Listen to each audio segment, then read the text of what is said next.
Well, hello there. Hey, how you doing today? What up, Eagle Talk fam? This is episode number 85. 85, 15 more to go, and we're going to have some confetti. Oh, yeah, exactly. We got to talk about what to do for 100. Yeah. Look, y'all should write in or tell us in comments, like, how should we celebrate the 100th episode? I feel like we should be on somebody's island. Yeah, we're going to have a party. Okay, of course, we're having a party, so Yeah. hope you get there.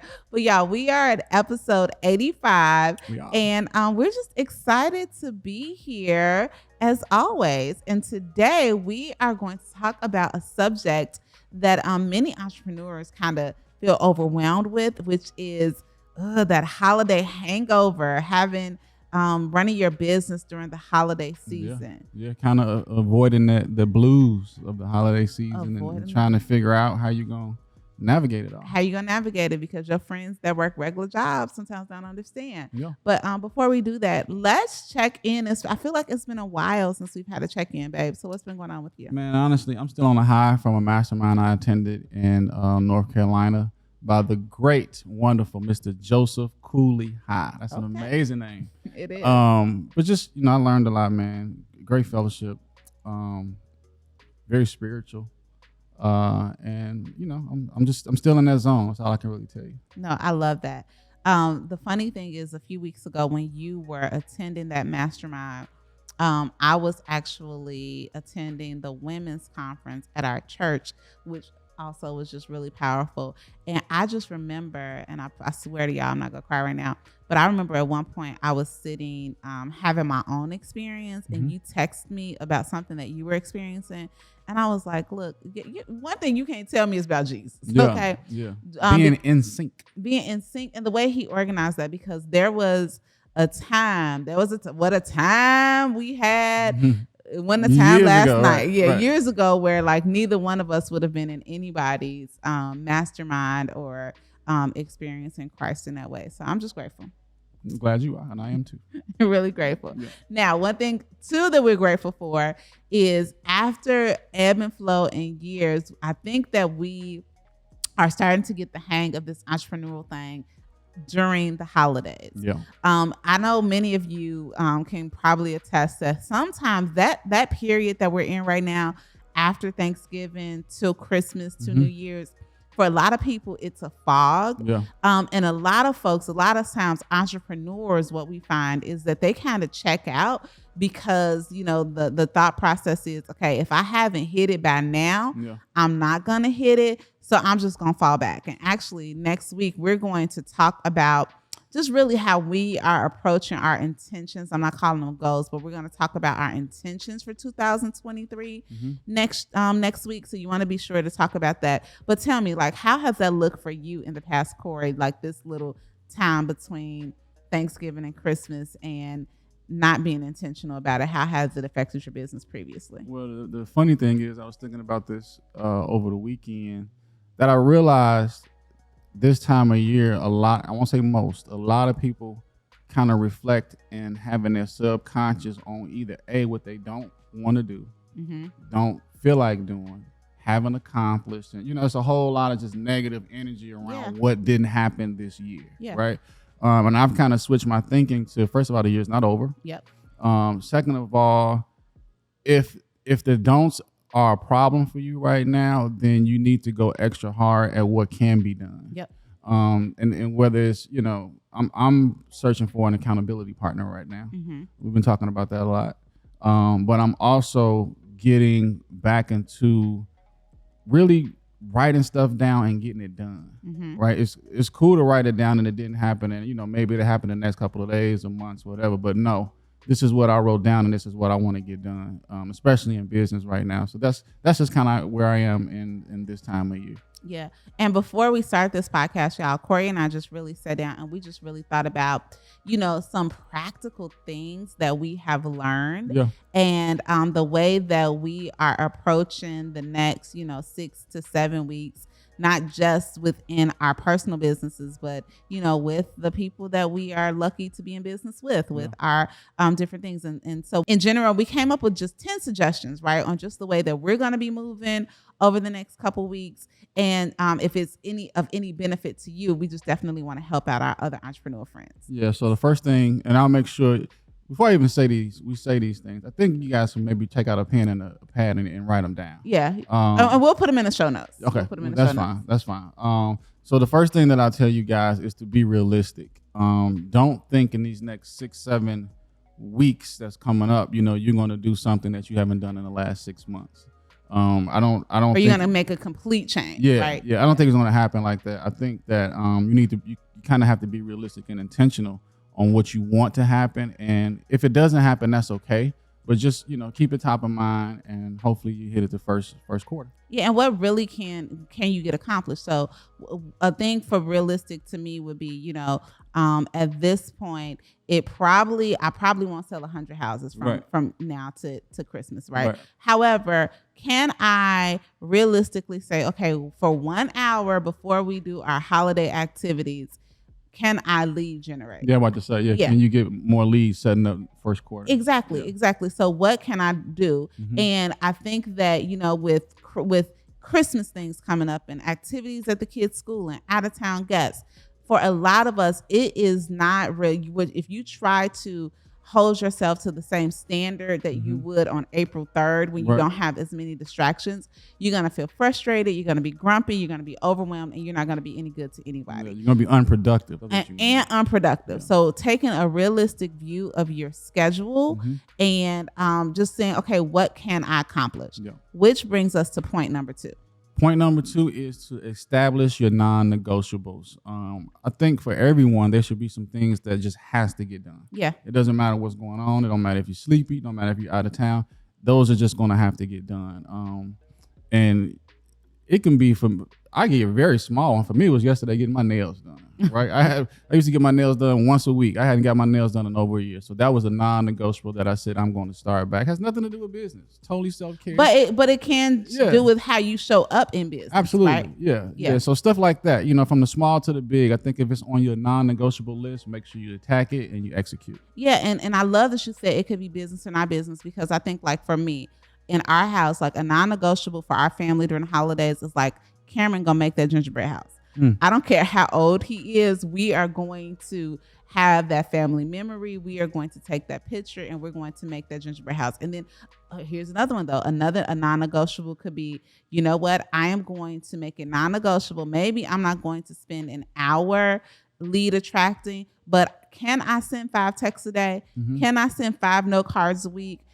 Can I make sure that I am going live on my Instagram stories? Like, whatever that looks like, the way that you are continuing to bring business to you, decide what's non-negotiable and just commit to doing that. I like that you gave all of those examples, because it leads me to number 3, which is continue to time block. Everything you just said, I don't have to see it, but I know it's on your time block, right? So it goes back to what you always say. In order to be effective in these things and effective with how much, I guess, productive you are, you have to tell your time where to go. Yes. You can't just, wake up and think you just gonna, that the time is not gonna continue to go. You got to tell it where to go. And you know what, y'all, for me, time blocking is so clutch, because when I tell my time where to go, I feel zero guilt, right? So if I know that in my time block, and even if, like Corey knows, there have been times that we have been on vacation and I have my planner and I have written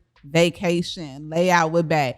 And because what I'm doing is I'm reminding my body, I'm reminding myself, I'm reminding my subconscious that, I'm not being lazy. I plan this time that I am spending. So if it's making cookies with Santa, if it's, going out to brunch with the girlfriends, go ahead and put on your time block. And then just from a very literal standpoint, that's a good way not to overbook yourself. Yeah. Because in this season, we do have a lot going on, a lot of moving pieces. But if you're continually in the habit of telling your time where to go, not only are you preserving your business opportunity or your business activities, but you're also making sure that your social calendar isn't overrun. Yeah, you just used the word overbook. And number 4 is is talking about team, right? The expectations with your team.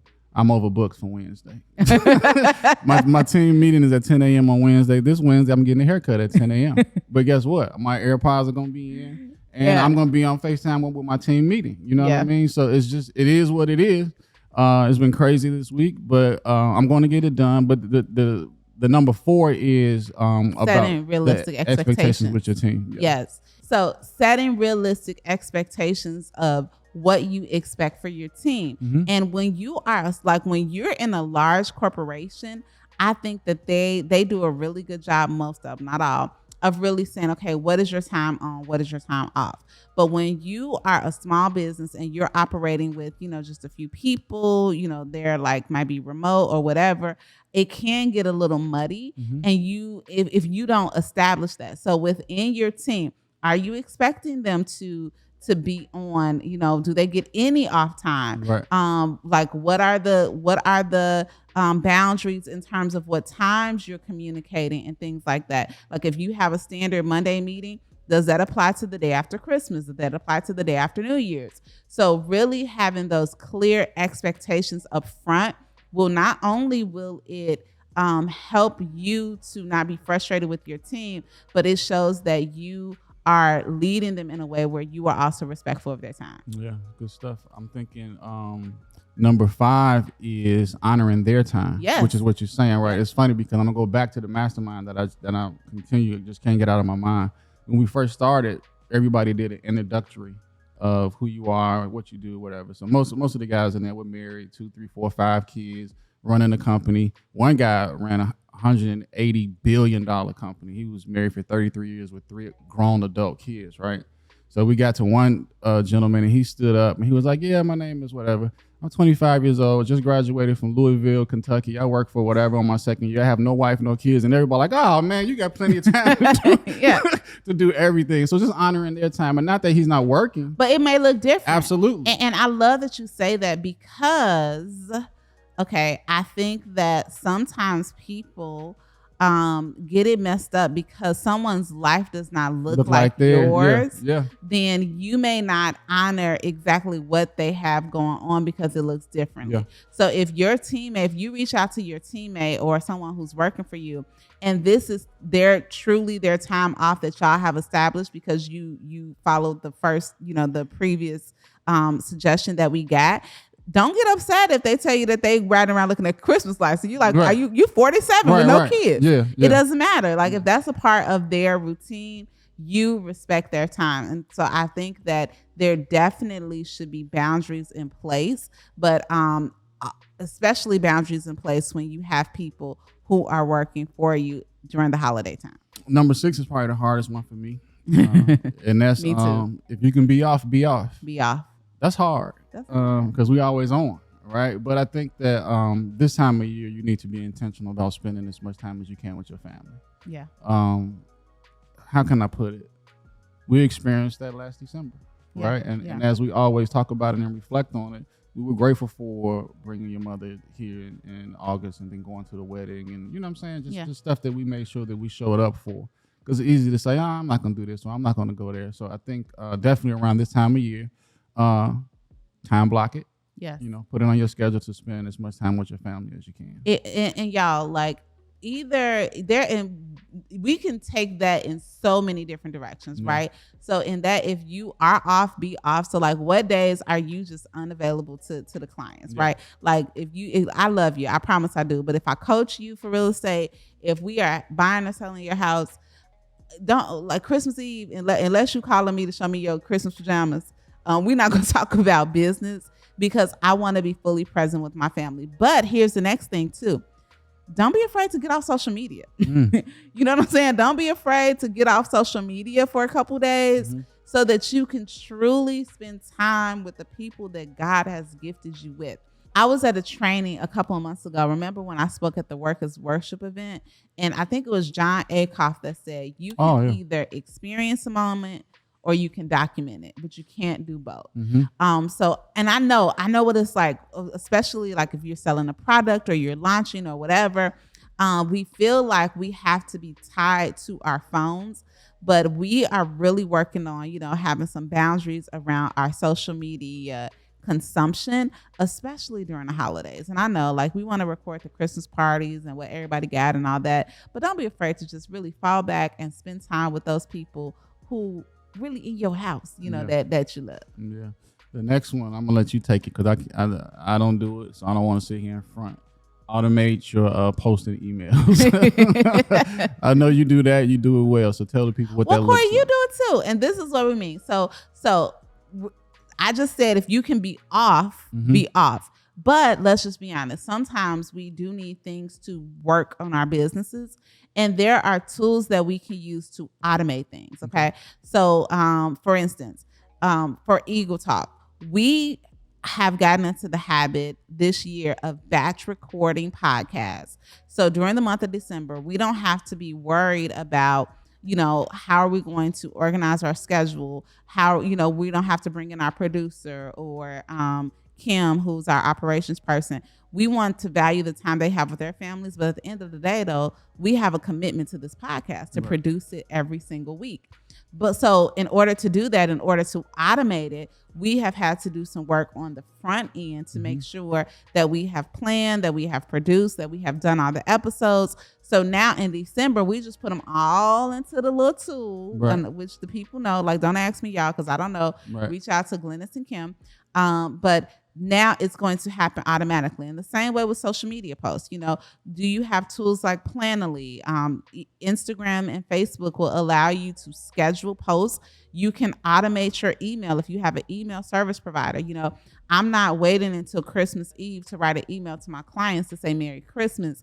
I'm doing that ahead of time, and I'm scheduling it so that now we can actually, I'm still showing up even when I'm taking time off. I like that you said that. So take us into number 8, which is autoresponder email. Yes. What does that look like? So the autoresponder lets people know when they can expect to hear back from you, right? So and you can do even an autoresponder on your text. So if there's something, if you are at the Christmas performance, or if you are having Christmas dinner, or you're traveling, whatever that looks like, put a response instead of just not responding and then you catch the email 2 weeks later because you have kind of taken some time off. Put an autoresponder on and say, hey, y'all, I am out of the office from this day to this day. So now you have it. And then let them know, like, in the case of an emergency, this is how you can contact me for an emergency purposes. But these are the times that I'm off. And here is the thing. I know that some people are reluctant to do that because you don't want your clients to go somewhere else. And I'm just going to be honest with you. Everybody, have the holidays, okay? And I am looking to attract clients that are going to be just as respectful of my time as I am with theirs. And if for whatever reason, though, I truly cannot accommodate them, I'm okay with them going somewhere else. But I'm going to give them all of the information up front to help them make the best decision. And if it's just like, hey, I'll be back in the office on Tuesday, right? We'll talk about it on Tuesday. So now they're not frustrated when they send me over a list of 5 homes the day before Christmas and you haven't heard from me. So those automations help to keep the business going, and it helps to set the expectation of what they can expect from you. Yeah, that's good stuff. I think that's on point. I never really thought about an autoresponder email when you think about it. Yeah.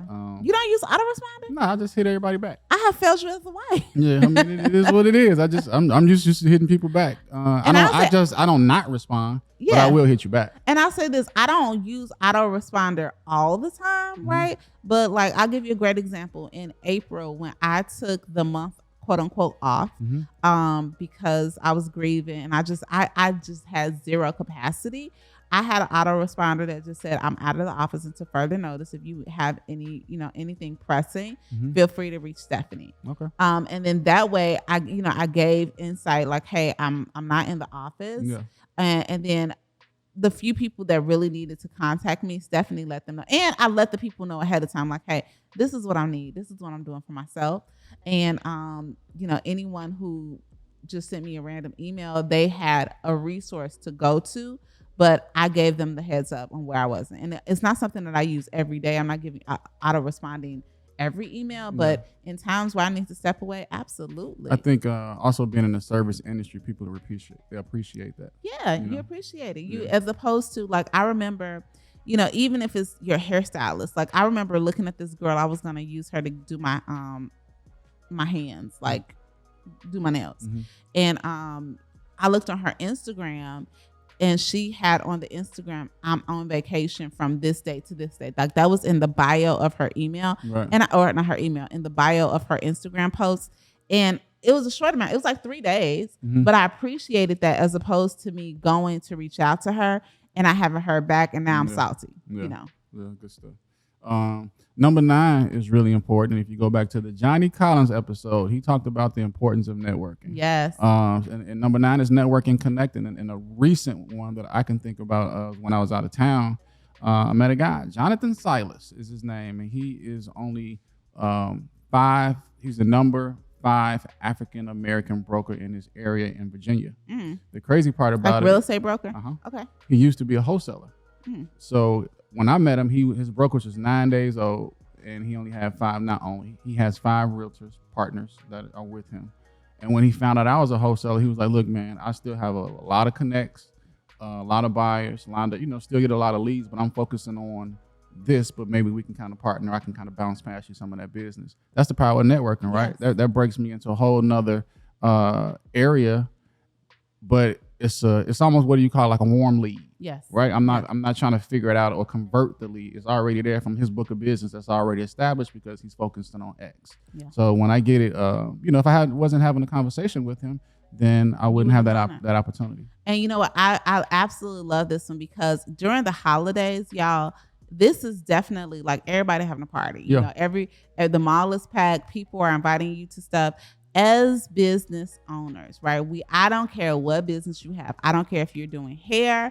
If you are not relational and you got a whack disposition, we had Rob on a couple weeks ago, then people are not going to come back and do business with you, right? I don't care if you're a realtor. I don't care if you're in lending. I don't care if you bake cookies. Like the more people the more people you get in front of, then you get to add value to those relationships and create some reciprocity. Yeah. So the holidays are a great time. Like if your neighbor invites you over, it will not kill you to take a bottle of wine and spend an hour to get to know the people in your neighborhood. So we're really going to encourage you to find just different opportunities. And we're using the word networking, but just find some connection time and challenge yourself to connect with people outside of the people you always connect with. Because as business owners, we are always looking to enlarge our territory, right? Enlarge the impact, enlarge the number of people that you can serve. So the holidays are a great time. So, I mean,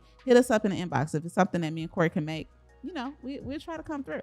Yeah. And last but not least, but probably one of the most important is take some time to think. Woo! And a couple things on that. When I was gone, I did a reel. And for those that saw it when I was in North Carolina, I think the very last picture was me with my feet kicked up outside on the fireplace. And that was my time to think. And what I've learned in having time to think is I practice it daily. Yeah. I take 15 to 20 minutes a day just to sit still. Lately, it's been in the sauna after my workouts. I just sit there, no headphones, no nothing. I just want to be just in my space so I can hear my thoughts. Yes. And I think that taking some time to think brings clarity in a lot of situations. It helps you kind of brainstorm and think through the present, right? Because everybody's just focused on moving. Like just concentrate on the present. And I think that very good thoughts come out of those type of moments. Absolutely. As entrepreneurs, so often we are just doers, right? We just want to do. We want to get this product. We want to get going. We just want to, see this thing flourish. But we don't give ourselves an opportunity to just sit back and just analyze what has been, think about our gifts, think about what's working well. And in those think times, as you say, I feel like that's where God gives you these holy downloads where you're like, maybe I should do this. But if your schedule is so packed and you're just moving and you're just serving and you're just going 100 miles per hour, we don't create room and create space, create capacity to use the best gift God has given us, which is our mind, right? So that truly taking some time, especially during this time of year where it's symbolic, it's a culmination of something coming to an end and us preparing for a new beginning. And for some of us, we want to continue on that same trajectory. For some people, it's like, okay, I definitely need to make some change, look at my habits. And by the way, thinking about habits, if you are an entrepreneur, make sure you check out our tool that we gave you, the 5 habits that every entrepreneur should be doing in their business and really in your life, eagletalkpodcast.com/5 habits. But you really want to have some time to really think about, where am I and where do I want to go? And am I on the path to get there? And then sometimes it's just kind of like, let me just take stock. Silence is golden, and finding some pockets of time over the next few weeks where you get to just be by yourself. And I understand that that's not comfortable for a lot of us, but it's a lot of value in spending time with yourself and just quieting your mind so that you can spark some creativity. So we hope that these 10 points were helpful for you guys. And just full disclosure, like, we're not just coming up with some random stuff, right? We're actually thinking this through and having live detailed discussions on things that are working for us. Or we know they're working for other people. And things that haven't worked. And we're approaching it. We're going to approach things like you're going to get an autoresponder, right? Yeah, for sure. I mean, it just makes sense. It just makes sense. So y'all, we hope that you just have a great holiday season. But don't you worry, we batch recording some podcasts. So we will be with you the whole time of the way. And we'll talk to you soon. See y'all. Bye, y'all. Peace.